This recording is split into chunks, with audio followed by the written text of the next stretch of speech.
एक बड़े शहर में रतनलाल अपनी बेटी संध्या और छोटे बेटे कुणाल के साथ रहता है।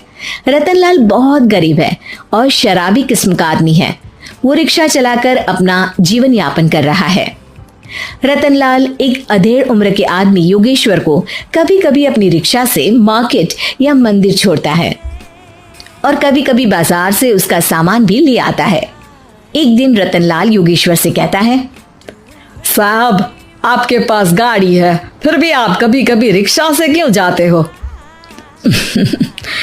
इन शहर की गलियों को आराम से देखना मुझे बहुत पसंद है। ठीक है साहब, मैं चलता हूँ, कल फिर आऊँगा। अरे रतनलाल, रुको तो।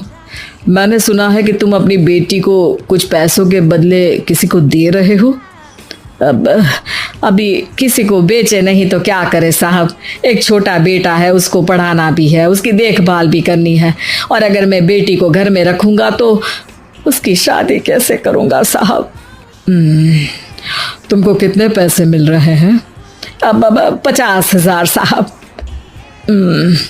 देखो, मैं तुमको पूरे 20 लाख रुपए देता हूँ। तुम अपनी बेटी संध्या को मुझे दे दो। हैं? 20 लाख? धन्यवाद साहब, धन्यवाद। मैं कल ही उसे आपके पास छोड़ जाऊंगा साहब। अगले दिन रतनलाल संध्या को हमेशा के लिए योगेश्वर के यहाँ छोड़ आता है और बदले में 20 लाख रुपए लेकर घर आ जाता है। रतनलाल जिंदगी में पहली बार इतने पैसे पाकर बौखला गया। उसने एक अच्छा घर लिया। कुणाल, अब हमें कोई चिंता नहीं है, तो अब अच्छे से पढ़, खूब मन लगाकर पढ़ाई करना। पापा, मुझे पढ़ाई करना अच्छा नहीं लगता। अरे तूने अगर ज्यादा बकवास की ना तो बहुत मारूंगा। कल से तू अच्छे स्कूल में जाएगा तो जाएगा, हाँ बस। कुणाल का एडमिशन एक अच्छे स्कूल में हो जाता है, लेकिन आए दिन स्कूल से शिकायत आती ही रहती है। 10 साल बाद एक दिन प्रिंसिपल मैडम रतनलाल को स्कूल में बुलाती है। रतनलाल, आपका बेटा कुणाल बहुत आवारा हो गया है और ये बिल्कुल भी पढ़ाई नहीं करता है, बल्कि उसका दिमाग गलत कामों में जा रहा है। अब मैं उससे बात करूंगा मैडम। ठीक है, आज ये आखिरी मौका है, अगली बार तो मैं उसे स्कूल से ही बाहर निकाल दूंगी। रतनलाल घर आ जाता है और कुणाल से कहता है, कुणाल बेटा, मैं तुम्हारे ऊपर इतना पैसा लगा रहा हूँ, फिर भी तुम स्कूल में सही से क्यों नहीं पढ़ते हो? आप तो रहने ही दीजिए, मैं सब जानता हूँ कि ये पैसा कहाँ से आया है।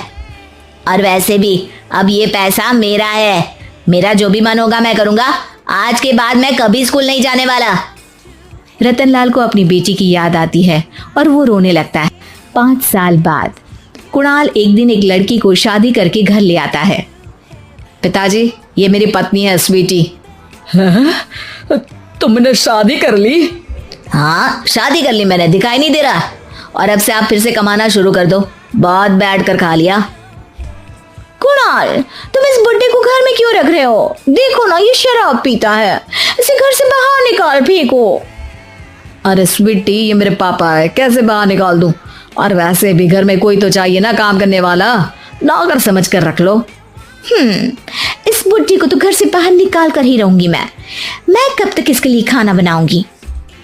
स्वीटी एक दिन घर के बाहर पार्क में अपनी दोस्तों के साथ बैठी होती है। तभी वो रतनलाल को बुलाती है।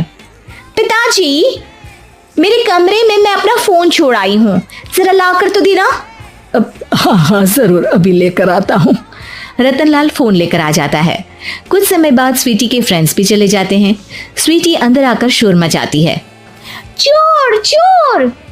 कहाँ है चोर? मुझे तो यहाँ कुछ नहीं दिख रहा। अरे ये अलमारी खुली पड़ी है, जरूर किसी चोर ने ही खोली होगी। अरे कौन